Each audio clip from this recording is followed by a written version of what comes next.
Pois não.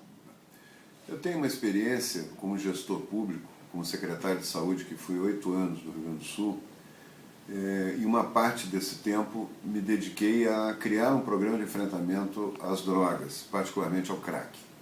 Então eu falo de uma experiência vivida, eu não falo de teoria, né? Eu falo do contato que eu tive com numerosas localidades do Rio Grande do Sul, dos levantamentos que nós fizemos, né, dos contatos que nós tivemos com os dependentes químicos, com as comunidades terapêuticas, com os psiquiatras, com quem cuida com os centros de atenção psicossocial. Então, no Rio Grande do Sul nós montamos um esquema, um grande esquema de tratamento, de atendimento, que vai da prevenção. Pela primeira vez se capacitou as equipes de saúde da família para isso no estado, foram 1.400 equipes capacitadas para detectar sinais precoces de dependência química, de envolvimento com drogas, nas residências, nas casas. Capacitamos programas de cuidados com os bebês também para detectar isso, né? E trabalhamos depois, abrimos quase 1.000 vagas em hospitais gerais para atender, em um ano, 1.000 vagas novas foram criadas para atender dependentes do crack e outras drogas. Também se criou, pela primeira vez fez convênio com entidades, com comunidades terapêuticas para tratar desse assunto, né?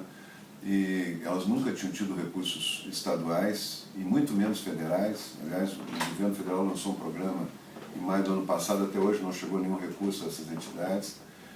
E também reforçando a rede de CAPs, de Centro de Atenção Psicossocial. Quando eu assumi a secretaria não tínhamos nenhum CAPs para álcool e drogas, e quando eu saí tínhamos 30 CAPs para atender álcool e drogas no Rio Grande do Sul, e depois programas com as prefeituras de reinserção social. Isso tudo dentro de um programa maior, que era o Programa de Prevenção da Violência, que nós coordenávamos no Estado. Também eu falo com a vivência de quem trabalhou e estuda o assunto. Eu tenho um mestrado na área de neurociências em cima do comportamento violento, né? A neurociência do comportamento violento. Então é um assunto que eu me dedico nas horas vagas, né? É um assunto que eu trabalho com profundidade em termos de evidências científicas. Eu acho que esse assunto não pode ser tratado como um achismo. Eu acho que tem que ser assim, eu acho que tem que ser assado. Eu acho que esse assunto tem que ser tratado com base em evidências científicas. Todas as drogas, inclusive o álcool e o tabaco, produzem mudanças importantes em centros cerebrais. Produzem uma alteração importante em centros cerebrais. Algumas pessoas são mais vulneráveis, outras menos, mas todos, de alguma maneira, são afetados por isso. Essa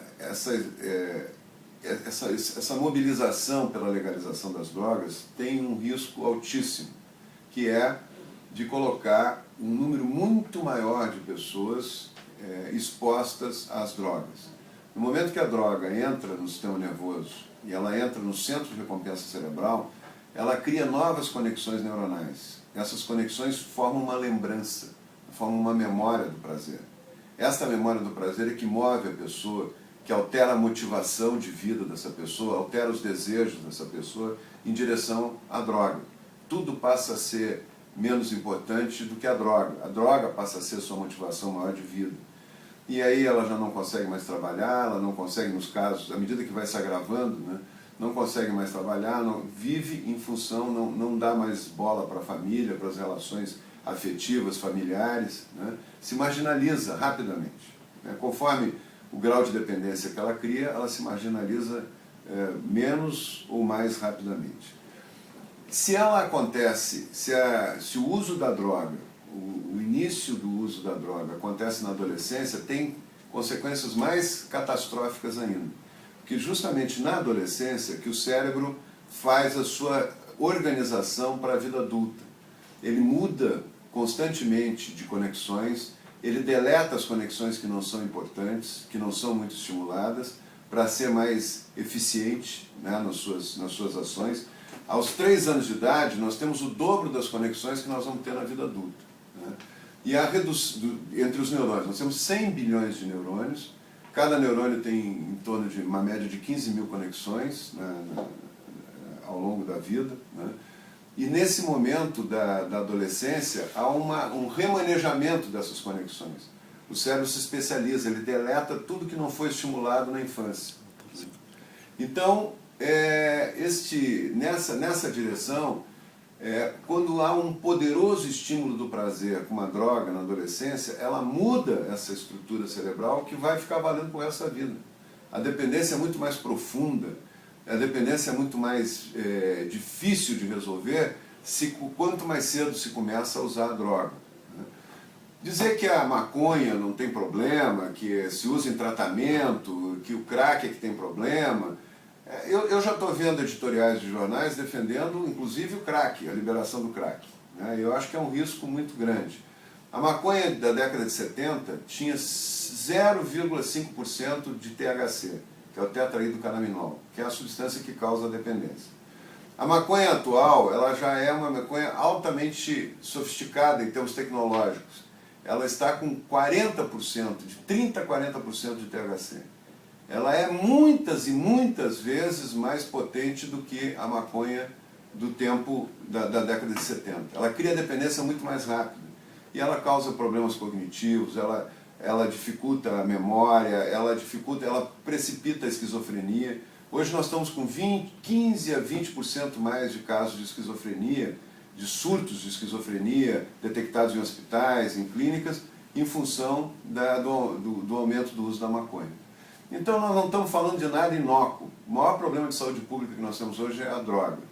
Ruim como está, muito pior se nós liberarmos. Muito mais gente vai ficar dependente, muito mais gente vai ter problemas de saúde seríssimos. Um usuário de crack, por exemplo, um terço deles morre até o 3º ou 4º ano de uso. Morre de violência, morre de danos cerebrais, morre de danos pulmonares, renais. Então nós não estamos falando de nada inócuo, nós estamos falando de uma coisa muito séria e eu acho que tem que ser muito bem trabalhado em termos de opinião pública para que a população, conhecendo melhor o assunto, possa se definir até. Todos os países que tiveram liberação de drogas tiveram que voltar atrás. A Suécia, na década de 70, tinha as drogas todas liberadas e não conseguiu mais controlar os problemas sociais e de segurança. Teve que voltar atrás. A China, no século XIX, teve que fazer uma guerra com a Inglaterra para proibir o uso do ópio. A Inglaterra fazia a China importar grandes quantidades de ópio, legalizou o ópio e a população chinesa estava praticamente ficando toda dependente do ópio, não conseguindo mais trabalhar, não conseguindo mais fazer nada. Quanto maior a oferta, é que nem uma epidemia de vírus. Quanto mais vírus circulante, maior o número de pessoas doentes. Quanto mais livre o trânsito da droga, maior o número de dependentes. Esse é o grande drama que nós vivemos. Portanto, eu repito, ruim como está, temos que melhorar, mas ruim como está, muito pior se legalizar.